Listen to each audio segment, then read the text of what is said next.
এক লোক ব্যাংকে টাকা তুলতে গেছে 5,000 টাকা। কয় টাকা? তো সিরিয়ালে দাঁড়ায় আছে, দেখে তার সামনের এক লোক 50 লাখ টাকা তুলতেছে। কয় লাখ? উনি তুলবে কয় লাখ? তো হঠাৎ করে দেখলো যে সামনের লোকটা যে 50 লাখ টাকা তুলবে, ও লিখছে 50 লাখ টাকা মাত্র।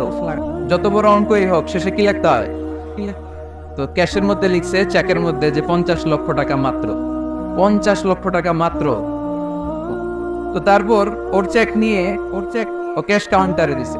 ক্যাশ কাউন্টার দেখতেছে, উনি লেখছে 5,000 টাকা নাই। 5,000 টাকার পরে কি লেখছে? নাই। তো ক্যাশে যে বসছে, কি ভাই ঘটনা কি? এত এত ক্লায়েন্টের সাথে ফিনান্সিয়াল ট্রানজাকশন হ্যান্ডেল করি, আমার জীবনে কাউরে তো টাকার সংখ্যার পরে নাই লিখতে দেখি নাই। ঘটনাটা কি? তো সে বলতে শুরু করলো, ভাই আমার আগে দেখলাম একজন 50 লাখ টাকা তুলছে, তো 50 লাখ টাকা যদি মাত্র হয়, আমার 5,000 তো নাই। তো এই যে মহাবিশ্বের বর্ণনা যে তোমাদেরকে শোনালাম, এগুলো যদি চিন্তা করি, আমি আছি?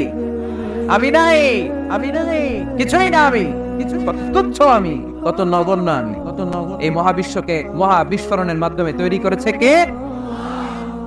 আবার আল্লাহ বললেন, ওয়াস-সামাআ বানাইনাহা বিআইদিন ওয়া ইন্না লামুসিউন। বিস্ফোরণের মাধ্যমে শুধু আকাশ সৃষ্টি করে আমি বসে থাকি নাই, এই আকাশ জমিনকে আমি আল্লাহ প্রতিনিয়ত প্রশস্ত করে দিচ্ছি। এই মহাবিশ্ব প্রশস্ত হচ্ছে, ইটস অ্যাক্সেলারেটিং, অলওয়েজ অ্যাক্সেলারেটিং। প্রশস্ত হচ্ছে, এক্সপান্ড হচ্ছে, অ্যাক্সেলারেট হচ্ছে। এটা কোরআনের কথা। কিসের কথা?